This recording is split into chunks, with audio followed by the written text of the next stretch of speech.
Hi, boys and girls. It's been a long day. I've been in with the librarians all day long. They like to talk. I don't know. I tend to be a quiet person, don't I? At least I think so. Anyway, to finish up our week with our poetry and song kind of theme that we're working on, I decided that we would look at Carolyn Kennedy. She's got poems to learn by heart. Now, parents and my friends, I want you to know something, that if you, by the age of 3 or 4, we want to have at least 7 songs or poems that we memorize. I don't think we realize that when we do like I'm a Little Teapot, Jack and Jill, Row, Row Your Boat, all of those things, Little Miss Muffet sat on a tuffet eating her curds away, those things that we learn like that, that's great for our brain. And so students of any age, if they can continue to memorize poetry, memorize songs, those are all good things for us.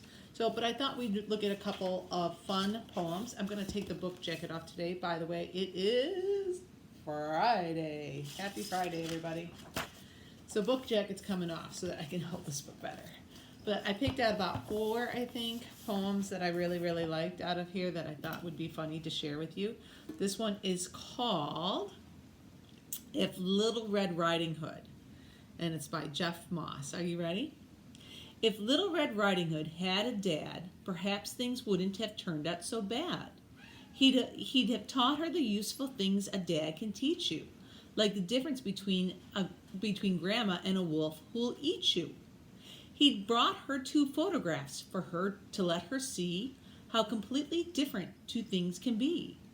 He'd show her a picture of his kindly old mother and say, Grandma's one thing, a wolf is another.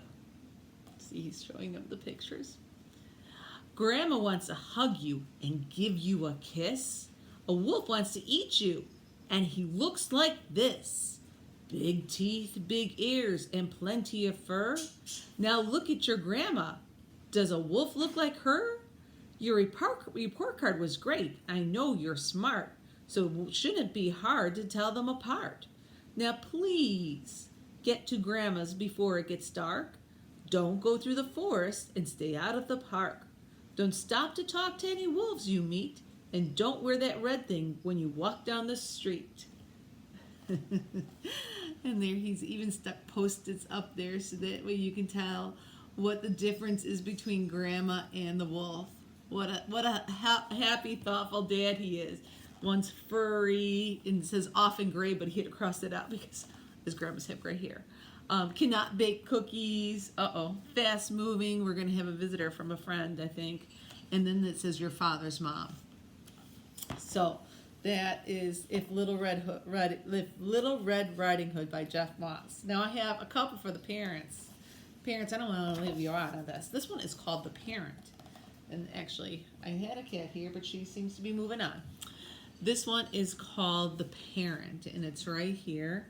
And it's by Ogden Nash, and it's only 2 lines long, parents.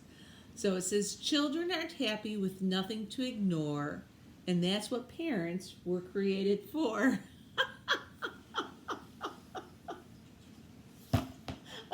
Oh my God. Oh, I'm so sorry. That was Tootsie. She's the only girl cat. There's 2 boy cats and a girl cat, and obviously these animals are feeling fear and love. Wait, let me try that again without the cat. It says the parent. The children aren't happy with nothing to ignore, and that's what parents were created for. So parents, if you're feeling like, oh, what's happening here?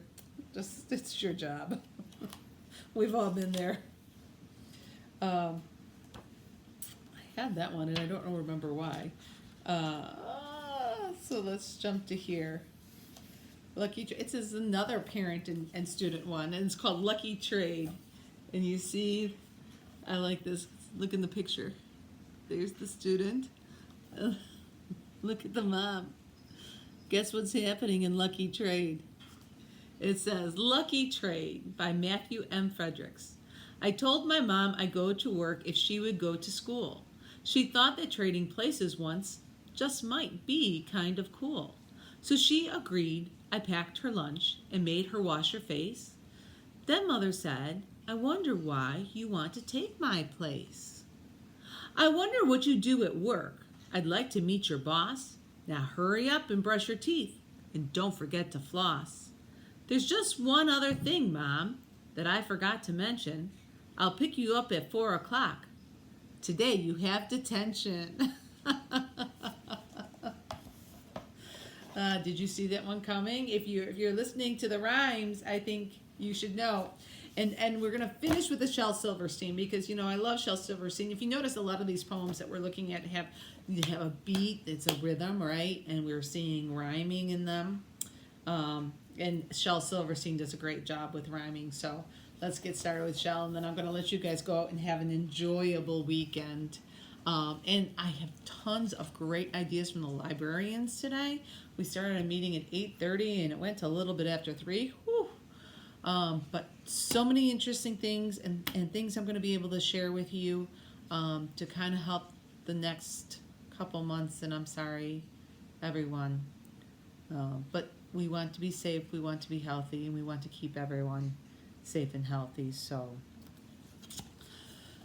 let's just think about that. This one is called Sick, and I'm sure that we'll all appreciate it when you get to the very end. I know in the beginning it sounds like, oh, Mrs. Nielsen, are you nuts to be reading this? It's called Sick by Shel Silverstein. I cannot go to school today, said little Peggy Ann McKay. I have the measles and the mumps, a gash, a rash, and purple bumps. My mouth is wet, my throat is dry. I'm going blind in my right eye. My tonsils are as big as rocks. I've counted 16 chicken pox. And there's one more, that's 17. Don't you agree? My face looks green. My leg is cut, my eyes are blue. I think it might be instamatic flu. I cough and sneeze and gasp and choke. I'm sure that my left leg is broke. My hip hurts when I move my chin. My belly button's caving in. My back is wrenched, my ankle sprained. My appendix pains each time it rains. My nose is cold, my toes are numb. I have a sliver in my thumb. My neck is stiff, my voice is weak. I hardly whisper when I speak. My tongue is filling up my mouth. I think my hair is falling out. My elbows bent, my spine ain't straight. My temperature is 108. My brain is shrunk. I cannot hear. There's a hole inside my ear. I have a hangnail. Where's my heart? What? What's that? What's that you say? You say today is Saturday? Goodbye. I'm going out to play. So, yes. We're always sick when it comes to schoolwork. And then, Saturday. So tomorrow, ladies and gents, you all get to sit in and, the setting is no different than today, right? We get to not have schoolwork. How's that? So I will not post another read along until Monday for you. And hopefully, like I said, I'll have so many more enjoyable things for us to do. And if you need anything from me, please don't hesitate to contact me on Class Dojo. And that's about it, everybody. So you guys have a great weekend, and I'll see you later, alligators, after a while, crocodile.